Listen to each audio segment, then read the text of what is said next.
Non pas que les gens ne prient pas. Non, c'est parce que le résultat de la prière dans les églises est médiocre.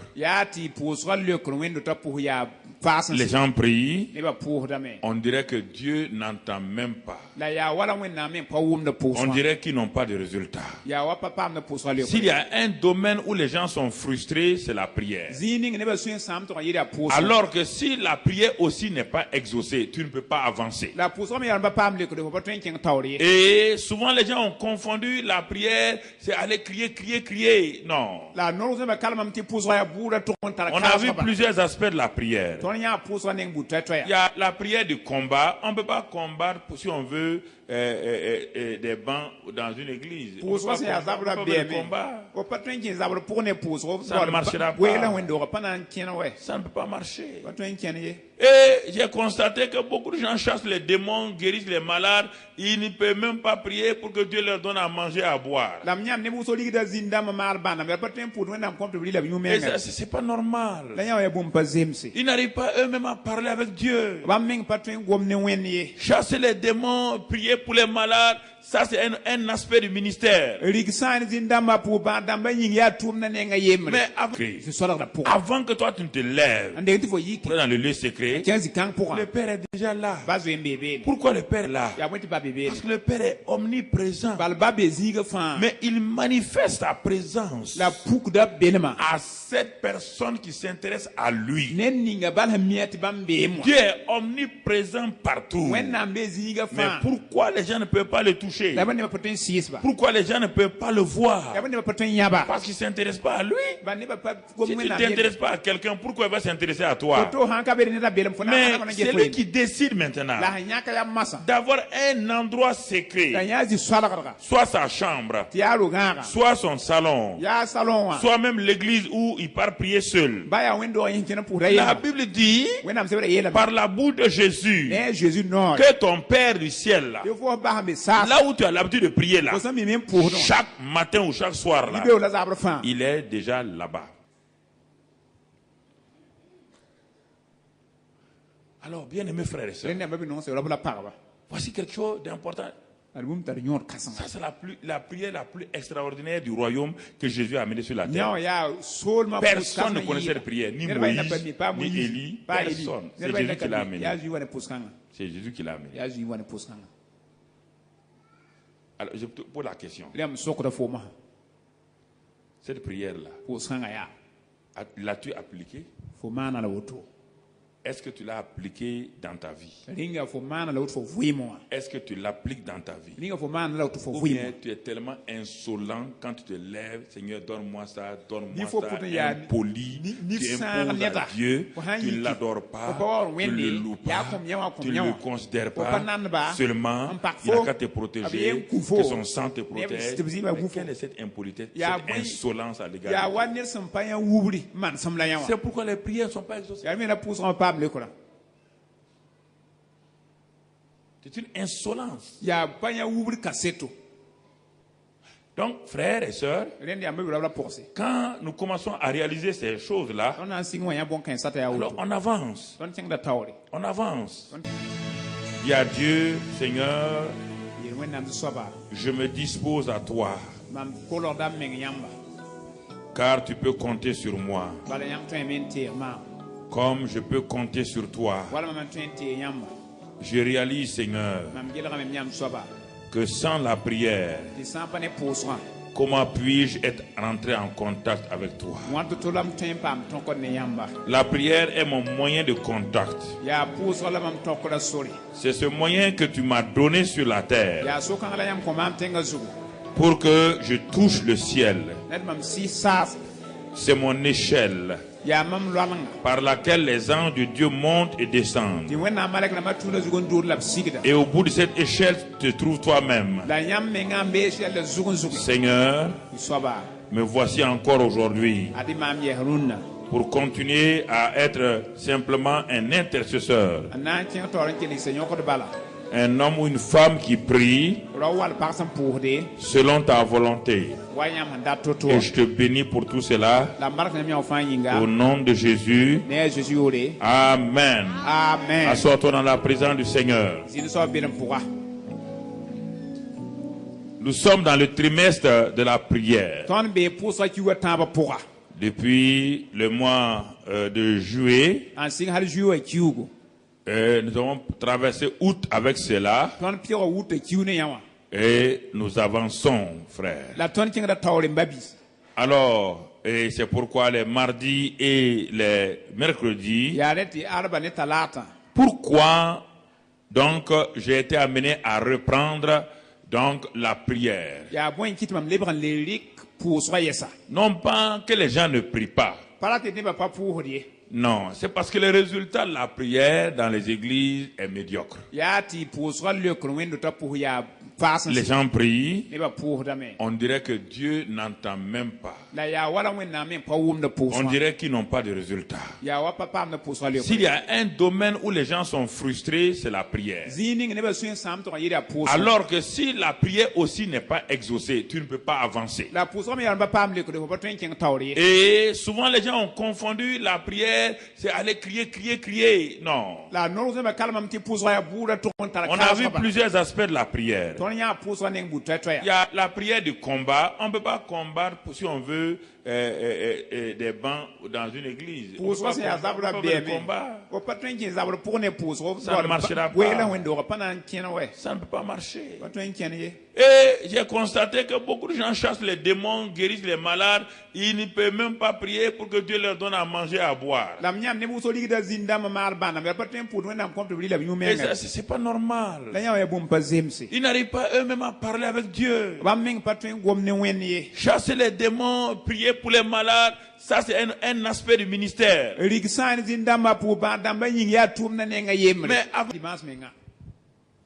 nous avons commencé à examiner quelles sont les prières qui peuvent me permettre d'avoir accès à Dieu.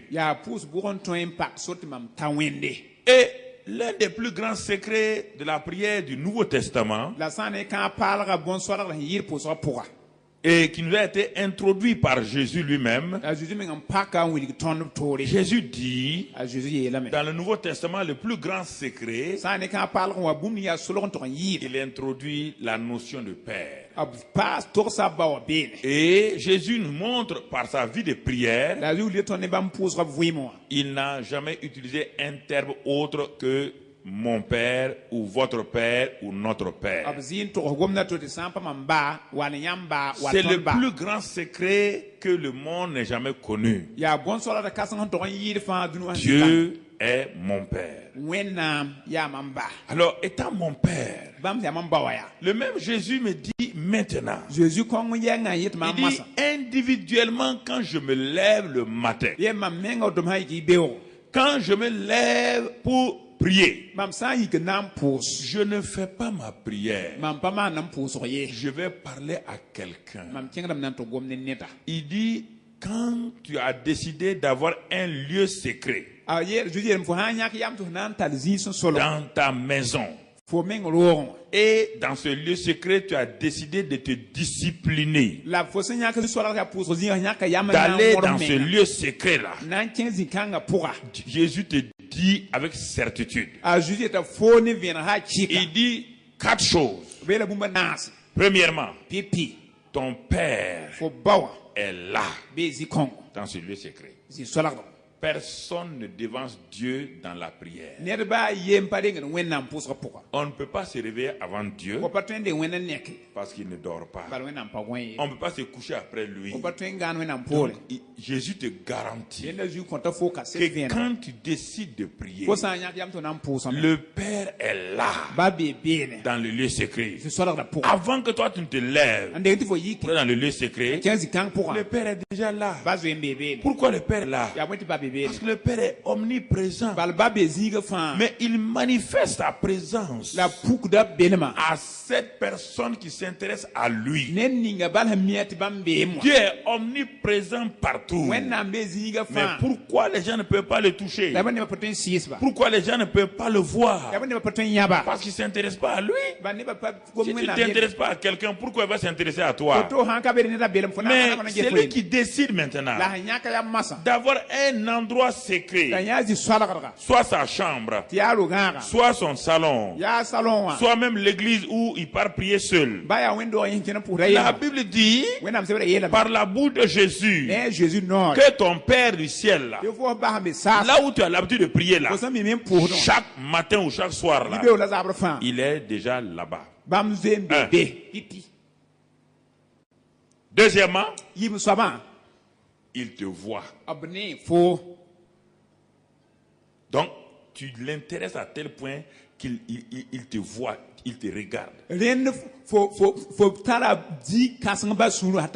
Tu l'intéresses. Troisièmement, il t'entend. Il est venu pour t'écouter.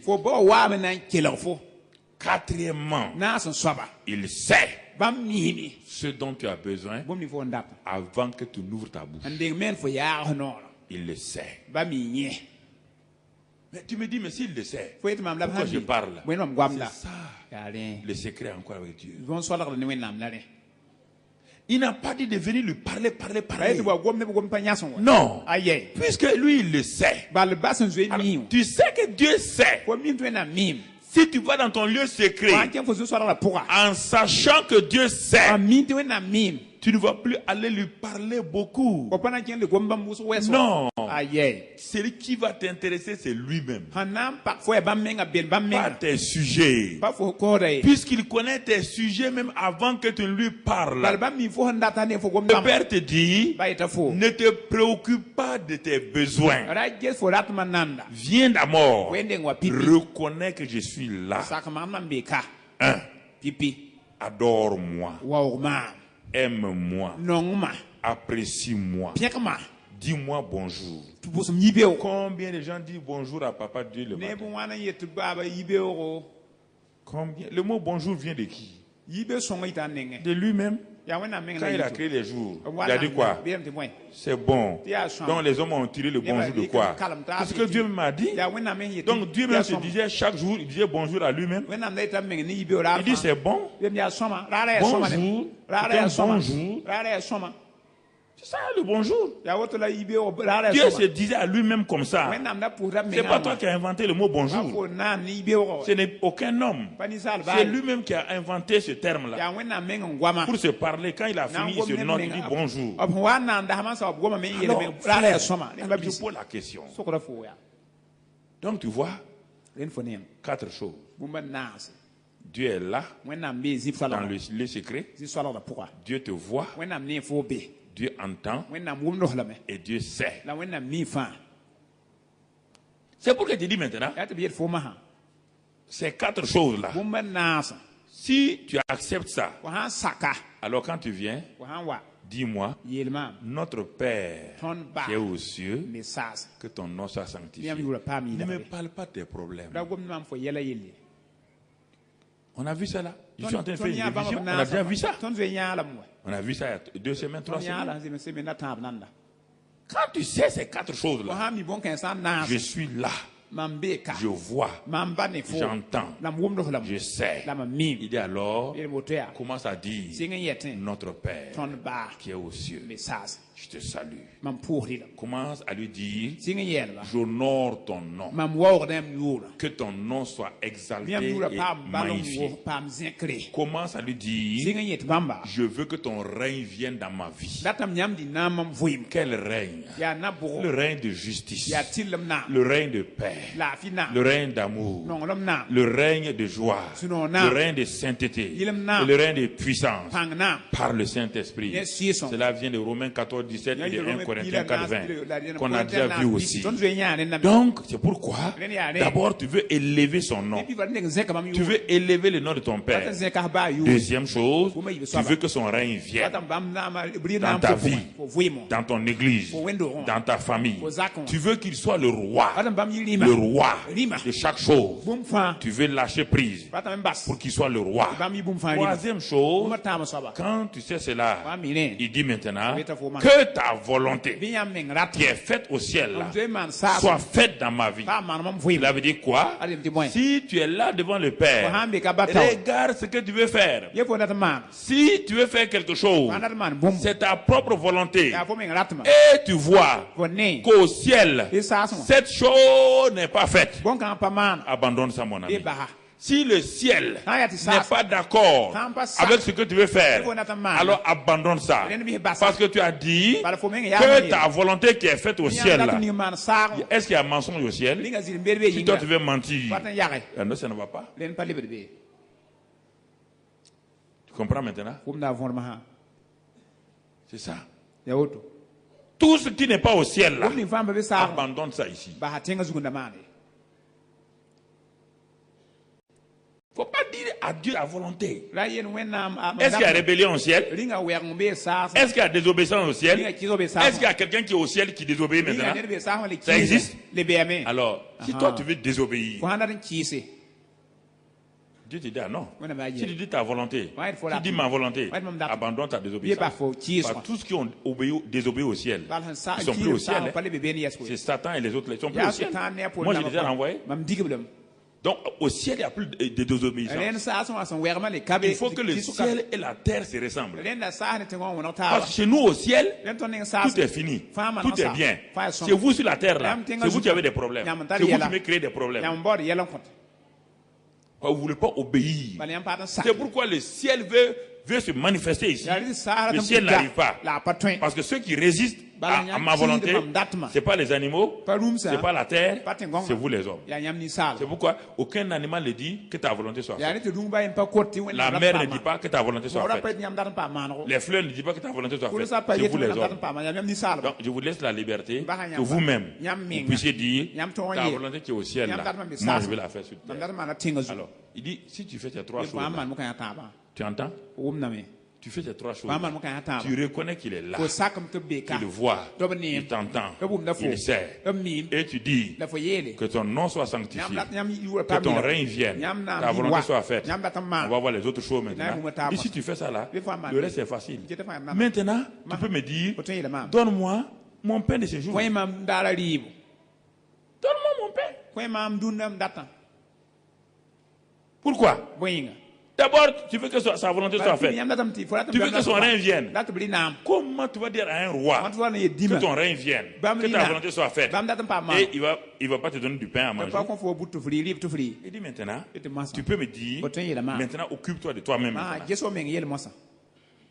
Si tu t'occupes de moi, occupe-toi de toi-même. Moi je vais m'occuper de toi. Il te manque quoi? Des chaussures? Il te manque quoi? Des vêtements? Demande-moi, papa. Je le sais. Mais comme tu as vu faire ma volonté, moi aussi je m'occupe de ta volonté.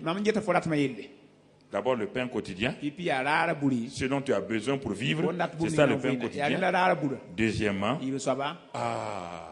tes péchés qui peuvent te bloquer.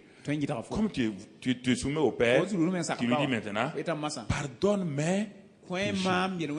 Car moi j'ai décidé de pardonner aux autres. Troisième chose, il dit maintenant, ne me soumets pas à la tentation, mais délivre-moi du malin. Donc tu vois, premièrement, avant de prier, Dieu est là, là où je prie là.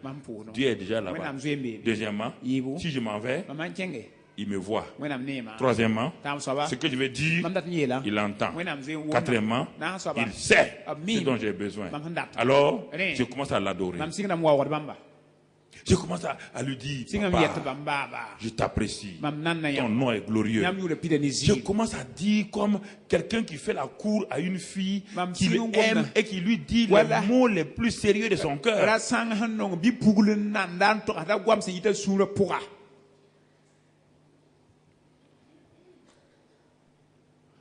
Alors, bien aimés frères et sœurs, voici quelque chose d'important. Ça, c'est la prière la plus extraordinaire du royaume que Jésus a amenée sur la terre. Personne ne connaissait cette prière, ni Moïse, ni Élie, personne. C'est Jésus qui l'a amenée. C'est Jésus qui l'a amenée. Alors, je te pose la question. Cette prière-là, l'as-tu appliquée? Est-ce que tu l'as appliqué dans ta vie? Est-ce que tu l'appliques dans ta vie? Ou bien tu es tellement insolent quand tu te lèves, Seigneur, donne-moi ça, impoli, tu imposes à Dieu, tu ne l'adores pas, tu ne le loues pas, tu ne le considères pas, seulement il n'a qu'à te protéger, que son sang te protège. Mais quelle est cette impolitesse, cette insolence à l'égard de Dieu? C'est pourquoi les prières ne sont pas exaucées. C'est une insolence. Donc, frères et sœurs, quand nous commençons à réaliser ces choses-là, alors on avance. On avance. On a vu plusieurs sortes de prières. Et là, nous avons avancé tout doucement. Et ce soir, nous allons voir